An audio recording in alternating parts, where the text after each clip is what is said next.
Marxism and Reformism. Unlike the anarchists, the Marxists recognize struggle for reforms, i.e., for measures that improve the conditions of the working people without destroying the power of the ruling class.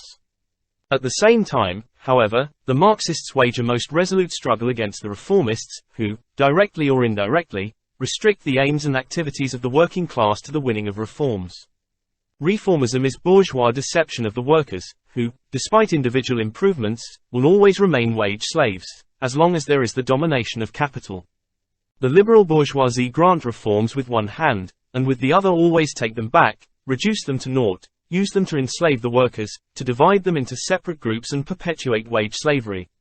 For that reason reformism, even when quite sincere, in practice becomes a weapon by means of which the bourgeoisie corrupt and weaken the workers. The experience of all countries shows that the workers who put their trust in the reformists are always fooled. And conversely, workers who have assimilated Marx's theory, i.e., realized the inevitability of wage slavery so long as capitalist rule remains, will not be fooled by any bourgeois reforms. Understanding that where capitalism continued to exist reforms cannot be either enduring or far-reaching, the workers fight for better conditions and use them to intensify the fight against wage slavery. The reformists try to divide and deceive the workers, to divert them from the class struggle by petty concessions. But the workers, having seen through the falsity of reformism, utilize reforms to develop and broaden their class struggle.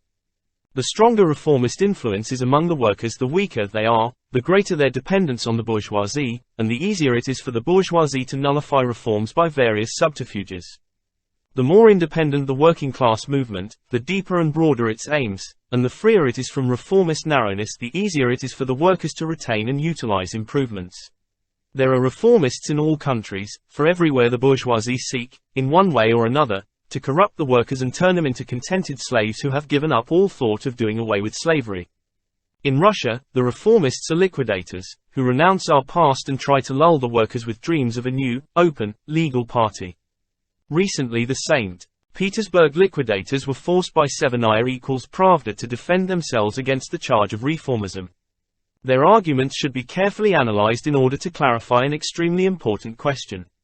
We are not reformists, the St. Petersburg liquidators wrote, because we have not said that reforms are everything and the ultimate goal nothing. We have spoken of movement to the ultimate goal. We have spoken of advancing through the struggle for reforms to the fullness of the aim set. Let us now see how this defense squares with the facts. First fact. The liquidator Sedov, summarizing the statements of all the liquidators, wrote that of the Marxists' 3 pillars, 2 are no longer suitable for our agitation. Sedov retained the demand for an 8-hour day, which, theoretically, can be realized as a reform. He deleted, or relegated to the background the very things that go beyond reforms.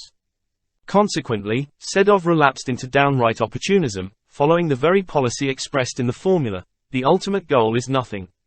When the ultimate goal, even in relation to democracy, is pushed further and further away from our agitation, that is reformism. Second fact. The celebrated August Conference, last year's, of the liquidators likewise pushed non-reformist demands further and further away, until some special occasion, instead of bringing them closer, into the heart of our agitation.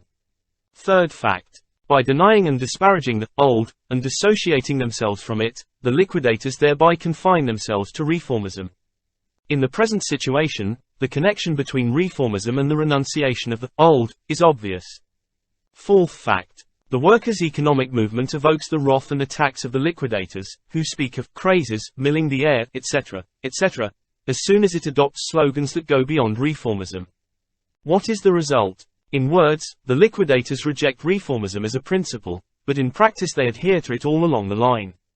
They assure us, on the one hand, that for them reforms are not the be-all and end-all, but on the other hand, every time the Marxists go beyond reformism, the liquidators attack them or voice their contempt. However, developments in every sector of the working class movement show that the Marxists, far from lagging behind, are definitely in the lead in making practical use of reforms, and in fighting for them. Take the Duma elections at the worker curia level, the speeches of our deputies inside and outside the Duma, the organization of the workers' press, the utilization of the insurance reform. Take the biggest union, the metal workers' union, etc. Everywhere the Marxist workers are ahead of the liquidators, in the direct, immediate, day-to-day activity of agitation, organization, fighting for reforms and using them. The Marxists are working tirelessly, not missing a single possibility of winning and using reforms, and not condemning, but supporting, painstakingly developing every step beyond reformism in propaganda, agitation, mass economic struggle, etc. The liquidators, on the other hand, who have abandoned Marxism, by their attacks on the very existence of the Marxist body, by their destruction of Marxist discipline and advocacy of reformism and a liberal labor policy, are only disorganizing the working class movement. Nor, moreover, should the fact be overlooked that in Russia reformism is manifested also in a peculiar form, in identifying the fundamental political situation in present-day Russia with that of present-day Europe. From the liberals' point of view, this identification is legitimate, for the liberal believes and professes the view that, thank God, we have a constitution.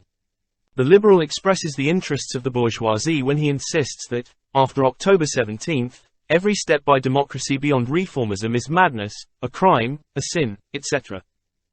But it is these bourgeois views that are applied in practice by our liquidators, who constantly and systematically transplant to Russia, on paper, the open party and the struggle for a legal party, etc.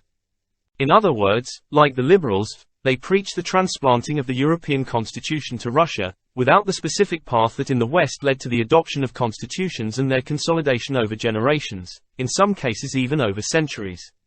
What the liquidators and liberals want is to wash the hide without dipping it in water, as the saying goes. In Europe, reformism actually means abandoning Marxism and replacing it by bourgeois, social policy. In Russia, the reformism of the liquidators means not only that, it means destroying the Marxist organization and abandoning the democratic tasks of the working class, it means replacing them by a liberal labor policy.